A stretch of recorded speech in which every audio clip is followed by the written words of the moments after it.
नमस्कार. जे विद्यार्थी 11वी सायन्सला ऍडमिशन घेणार आहेत किंवा बऱ्याच जणांनी घेतलेत, कोचिंग स्टार्ट झालेत, काही जणांचे आता सुरू होतील. मग फाउंडेशनला होते, मग ते 8वी 9वी 10वी पासूनच ते सायन्सचं प्रिपरेशन करत होते. हे सगळ्या गोष्टी ठीक आहेत.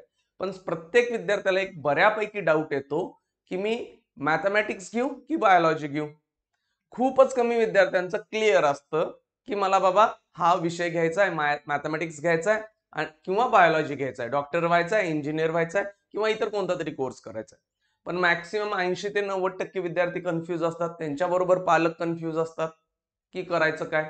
मग हा प्रश्न इतका सोपा नाहीये. काही म्हणतात दोन्ही विषय ठेव, काही म्हणतात बघूया पुढे जाऊन 12वीला ठरवूया. पण जो मेन पॉइंट आहे एंट्रन्स एक्झामिनेशन, तो साईडला राहतो हे विषय ठरवायच्या नादात. त्यामुळे आपण एक छोटासा व्हिडिओ इथं बनवू, व्यवस्थित डिस्कशन करू की तुम्हाला करावं काय लागेल आणि निर्णय तुम्ही योग्य घेऊन पुढे जाल. कारण करणारा कोण आहे? विद्यार्थी. ठरवायला कोण लागलेत बऱ्यापैकी? पालक किंवा त्याचे कोणतरी रिलेटिव्ह. आणि सगळ्यात मोठा जो इफेक्ट ठरतो त्याचे मित्र किंवा मैत्रीण. माझे मित्र मॅथमॅटिक्स ठेवायलात, मी मॅथमॅटिक्स ठेवतो. माझे मित्र बायोलॉजी ठेवायला लागलेत, बायोलॉजी ठेवतो. किंवा त्याला डॉक्टर व्हायचं आहे, मग मला पण डॉक्टर व्हायचं आहे. हे असं काहीतरी ठरतं आणि तो निर्णय चुकतोय. त्यामुळं सायन्समध्ये ठेवायचं काय हे मी सांगतो. काही जणांना ह्यातलं काही चुकीचं पण वाटेल. पण जो माझा एक्सपिरियन्स आहे, आता जवळपास हजारो विद्यार्थ्यांना शिकवलंय, ह्या सगळ्यांच्यावर डिस्कशन, बऱ्याच वेळी पोल घेतलेत की काय करायला पाहिजे, दोन्ही विषय ठेवायला पाहिजेत की नाही, कोणता विषय घ्यायला पाहिजे, हे असतं. पण दोन्ही विषय ठेवायचे की नाही हे कन्फ्युजन खूप जणांच्यात असं. हा व्हिडिओ पाहिल्यानंतर तो क्लिअर होईल बऱ्यापैकी. ठीक आहे, चला. आता मेन पॉइंट काय आहे, की सायन्स म्हटले तर हे दोन विषय बाबा आपण पकडू. एक मॅथमॅटिक्स साइड आणि एक बायोलॉजीची साइड. आता तुम्ही फिजिक्स आला, केमिस्ट्री आला आणि इंग्लिश आला, हे तर काय कंपल्सरीच आहे, त्यात काय डाऊटच नाहीये. हे तिन्ही विषय कंपल्सरी सगळ्यांना घ्यायलाच पाहिजेत. त्याच्याबरोबर चौथा मॅथमॅटिक्स, बायोलॉजी आणि फिफ्थ सिक्स्थ सब्जेक्ट कंबाईन असेल. कोण जॉग्राफी असेल, IT असेल, कुणाचा इलेक्ट्रॉनिक्स असेल, कम्प्युटर सायन्स असेल. हे हे ओकेशनल सब्जेक्ट्स असतात. आपण त्याला काहीतरी बायफोकल वगैरे म्हणतो. ते विषयांबद्दल एक नंतर सेपरेट व्हिडिओ बनवू, एक थोडे दिवस जाऊ देत. ठीक आहे, मग हे तर आहेत. मग मेन कन्फ्युजन आहे मॅथमॅटिक्स आणि बायोलॉजी. आता मॅथमॅटिक्स मध्ये एंट्रन्स कुठले आहेत? JEE मेन्स आणि ऍडव्हान्स. मेन्स 2 वेळा होईल, त्यातून जी क्वालिफाय होणार आहेत 2.5 लाख मुलं, मग ते कास्ट नुसार आणि ओपन चे क्रायटेरिया वेगळे लागतील, ती ऍडव्हान्स साठी जातील. JEE मेन्स NIT ऍडमिशन साठी, ऍडव्हान्स IIT ऍडमिशन साठी. देन महाराष्ट्रातली उरलेली इंजिनिअरिंग कॉलेजेस किंवा फार्मसीसाठी CET एक्झाम. ठीक आहे. बायोलॉजी असेल तर मेडिकल डॉक्टर व्हायचं आहे ज्यांना, त्यांच्यासाठी नीट असेल. आणि हा मे महिन्यामध्ये एक्झाम असतो, पहिल्या संडेला नॉर्मली 720 मार्कांचा पेपर होतो तो. CET परत तुमचं काय BSc ऍग्री फार्मसी ह्या गोष्टींसाठी लागेल. ओके, म्हणजे बायोलॉजीची मुलं नीट CET देतील, मॅथमॅटिक्सची मुलं JEE CET देतील. मग म्हणणार आम्ही दोन्ही देतो की. आता जर दोन्ही दिले ना, एक क्वेश्चन फिक्स पडतोय. आता दोन्ही देतो म्हणजे इथं म्हणतात सर मी मॅथमॅटिक्स पण घेतो आणि बायोलॉजी पण घेतो. एक साधा प्रश्न आहे की तुमच्यापेक्षा हुशार मुलं आहेत का हो महाराष्ट्रात? आता तुम्हाला एक समजा 90% पडलेत, 95% पडलेत. तुमच्यापेक्षा हुशार किंवा तुमच्या इतपत हुशार असतील, तुमच्यापेक्षा कमी हुशार असणारा मी नाही पकडत आहे. का? कॉम्पिटिशन आपल्या बरोबरच्या किंवा आपल्या पेक्षा पुढच्यांचं आहे. मग ती मुलं काय करायलेत? ती मुलं, काही मुलांनी मॅथमॅटिक्स ठेवलंय, काही मुलांनी बायोलॉजी ठेवलंय. कारण त्यांचं फायनल आहे की मी काही झालं तरी मेडिकल साईडला जाणार आहे, फार्मसी साईडला जाणार आहे किंवा इंजिनिअरिंग साईडला जाणार आहे. तुमच्या इतपत किंवा तुमच्यापेक्षा जास्ती हुशार असणाऱ्या मुलांचं पकडतोय. मग ती मुलं जर एक विषय ठेवून चाललेत, मग त्या मुलांना समजा एक किती वेळ सेमच आहे, सगळ्यांना काही वेगळा नाहीये. मग ती मुलं एक विषयाचा अभ्यास मिळालेला सगळा वेळ करतायत आणि तुम्ही दोन विषयांचा अभ्यास मिळालेला वेळ करताय. ऑब्व्हियसली तुम्हाला कमी वेळ मिळणार. आणि मग तुम्ही त्या मुलांना कसं तोडणार आहे तेवढं सांगा. आता तुम्ही म्हणा काय फरक पडतोय सर, त्यांना पण ऍडमिशन मिळेल, मला पण मिळेल. नाही आहे. जितकी मुलं बसतात ना त्याच्या 1% सीटच असतात फक्त अराउंड, एक ठीकठाक कॉलेज मिळण्यासाठी. म्हणजे मी काय म्हणतोय, 100 मुलं बसलेत ना, त्यातल्या एकाच मुलाला चांगल्या कॉलेजला ऍडमिशन होणार आहे. म्हणजे 99 मुलांचं होणारच नाहीये. हा फॅक्ट आहे. सीट मॅट्रिक्स वगैरे सगळं असतं ना, ह्या चॅनलवर थांबा, मी सगळे व्हिडिओ देतोय. आता पूर्णपणे ऍक्टिव्ह झालेलो आहे, कारण आता वेळ असतो माझ्याकडे. तुम्हाला व्हिडिओ बनवेन डिटेलमध्ये की कशा पद्धतीने जागा असतात, काय असतात, किंवा 12वीची ऍडमिशन प्रोसेस सुरू आहे त्याचे व्हिडिओ पडतात, ते पण बघून घ्या. तुम्हाला आयडिया कळेल की 12वी नंतर कसं होणार आहे. सो काय, समजा 8 तास आहेत अभ्यास करायला, एक्झाम्पल देतोय. मग बायोलॉजी ठेवणारा 8 तास बायोलॉजीचा अभ्यास करेल. हे फिजिक्स केमिस्ट्री वगैरे ते सगळं सेम आहे, ते त्यामुळे तुम्ही ते करतायच. मॅथमॅटिक्स पण 8 तास करणार, पण तुम्ही काय करणार, 4 तास मॅथमॅटिक्स करणार, 4 तास बायोलॉजी करणार.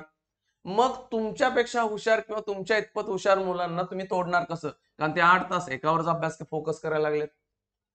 आणखीन ह्या परीक्षा बाप आहेत. JEE असू दे, नीट असू दे, ह्या काय इझी तर नाही आहेत. सीईटीचं मॅथमॅटिक्स पण बघितलं तर टन्नू यायला लागलाय, काही इझी तर नाहीये तो. मग एकतर एक्झाम टफ आहेत, सीईटीला स्पीड खूप लागतं.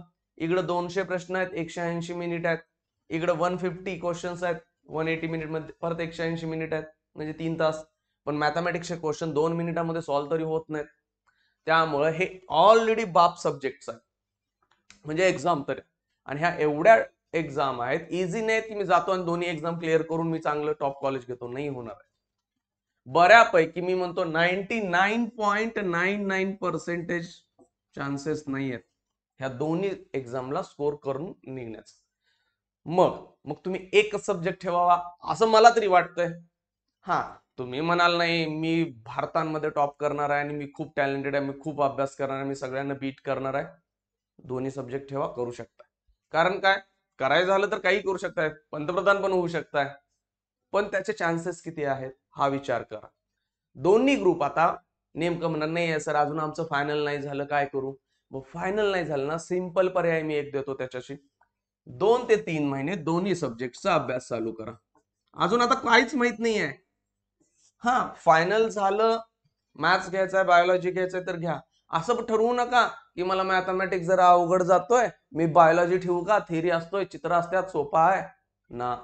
कारण तिथं बायोलॉजी जरी इझी जात असेल तर तिथं फिजिक्स आला, केमिस्ट्री आला, फिजिक्सचा सगळा न्यूमरिकल, मग तिथं परत मॅथमॅटिक्स येते. मॅथमॅटिक्स म्हणजे काय, ते 11वी-12वीचं मॅथमॅटिक्स नसतंय, तिथं कॅल्क्युलेशन्स फास्ट असतात. प्लस केमिस्ट्रीमध्ये फिजिकल केमिस्ट्रीला परत न्यूमरिकल्स आहेत, रिएक्शन्स आहेत. मग हे पण थोडंसं तुम्हाला वाटेल की त्रासदायक आहे. त्यामुळे मॅथ्स पासून पळाला ना तर ते फिजिक्स सोडत नाहीये तुम्हाला, त्यामुळे मॅथमॅटिक्स यायलाच पाहिजे. ठीक आहे, मला मॅथ्स काहीच जमत नाही म्हणून बायो ठेवू नका, थोडं तिथं करावंच लागेल ते पण. मग त्यामुळं फक्त असं ठरवायचं नाही मला इंजिनियर व्हायचं होतं लहानपणापासून म्हणून मी मॅथ्स ठेवायला लागलोय, मला डॉक्टर व्हायचंय म्हणून ठेवायला लागलोय. ही खूप चांगली फिलिंग असेल, तुम्ही अभ्यास करणार असेल तर बिंदास ठेवा, काहीच हरकत नाही. पण कोणतरी सांगतंय असं वाटतंय म्हणून ठेवू नका. सो कन्फ्युजन असेल तुमच्याकडं, 2 ते 3 महिने अभ्यास करा, तुम्हाला क्लिअर आयडिया येईल की तुम्हाला बायोलॉजीची सीईटी सोपी चालल्या, नीट सोपं चाललंय, JEE सोपं चाललंय, काय सीईटी सोपं चाललंय, तुम्हाला काय जमायला लागले. आणि मग फायनल कन्क्लुजन वर या 2-3 महिन्यानंतर की मी मॅथमॅटिक्स घेतो किंवा बायोलॉजी घेतो. ज्यांचं कन्फ्युजन आहे, जे क्लिअर आहे कन्फ्युजन, ज्यांना माहितीच आहे मी मॅथ्स करणार, बायो करणार, प्रश्नच नाही ना, ती करतीलच. त्यामुळे ग्रुप फायनल करते वेळी असंच अंदाजे काहीतरी सांगतोय कोणतरी किंवा तुम्हाला असं वाटतंय म्हणून करू नका. थोडा अभ्यास करा आणि मग ठरवून घ्या. दोन्ही सब्जेक्ट ठेवले बाळांनो खूप त्रास होणार सांगतो, कारण इथं कॉम्पिटिशन एंट्रन्स एक्झामचा आहे आणि त्या एंट्रन्स एक्झाम रेस आहे, त्या रेसमध्ये तुम्हाला त्या पहिल्यांमध्ये यावंच लागणार. ठीक आहे, त्यामुळे थोडंसं 2-3 महिने प्रिपरेशन करा. खूपच कन्फ्युजन चाललंय किंवा अजूनही बसा, चालू करा अभ्यास, जितक्या लवकर फायनल करता येते ते करा, पुढे चला. आता तुम्ही म्हणणार की सर आम्ही 2-3 महिने जर तसं ठेवलं तर ते कॉलेज कुठं अलाव करणार आहे आम्हाला. ठीक आहे ना, मग 11वी मध्ये काय करा, पास पास होण्यापुरतं परीक्षेला जाऊन, किंवा 11वी तर चला बायोलॉजी सोडलाय तुम्ही, 11वीत फेल होशील बायोलॉजीला, काय फरक पडालाय, कोण विचारते तुमच्या 11वीच्या मार्क्सना. किंवा बरेच कॉलेज किंवा ऑप्शन देतात विद्यार्थ्यांना की काय करा म्हणतात, ठीक आहे थोड्या दिवसांनी सांगा, देतात बऱ्यापैकी होतंय, हे ऑप्शन्स देतात. नसेल एखादं कॉलेज देत नसेल तर काय करा, 11वीला टेम्पररी ठेवायला आता म्हणून ठेवा आणि देन नंतर तो सोडून द्या. पण मी म्हणतो 90% कॉलेजेस अलाउ करतात मुलांना की ठीक आहे सोडून दे बाबा, कारण ते मुलांच्या भविष्याचं आहे. हा, काही कॉलेजेस असे असतात तिथे एक आयडिया खेळतात की मुलांना 11वीला कंपल्सरी दोन्ही विषय ठेवायला लावतात. ते का ठेवायला लागतात? त्यांचे शिक्षक वाचावेत. म्हणजे काय? त्यांच्या शिक्षकांना चांगलं व्हावं, त्यांच्या कॉलेजला चांगलं व्हावं म्हणून मुलांचं नुकसान करायला लागले आहेत बरेच. आता मला मेसेजेस येतात किंवा कॉल पण येतात, सर असं असं आमचं कॉलेज करायला लागले. त्या काय करू नाही शकत आम्ही. सो बेस्ट वे, ऍडमिशन घ्यायच्या अगोदर ह्या गोष्टींचा विचार करा की काय करावं लागेल, कशा पद्धतीनं आहे. कारण विनाकारण लोड घेऊन जाण्यात काय अर्थ नाही. दोन्ही सब्जेक्ट एकमेकांमध्ये बापच आहे. कंपॅरेटिव्हली बायोलॉजी सोपा जातोय, पण तिथं मेरिट पण हाय लागतात. मॅथमॅटिक्स टफ लागतो, मेरिट थोड्याशा खाली असतात. ठीक आहे, कळेल. सो तुम्ही निर्णय स्वतः घ्या कोणता सब्जेक्ट ठेवायचा आहे काय, पण दोन्ही सब्जेक्ट ठेवून जाणं थोडंसं डिफिकल्ट, जाणं थोडं काय जास्तच डिफिकल्ट आहे. ओके, चला, थँक्यू.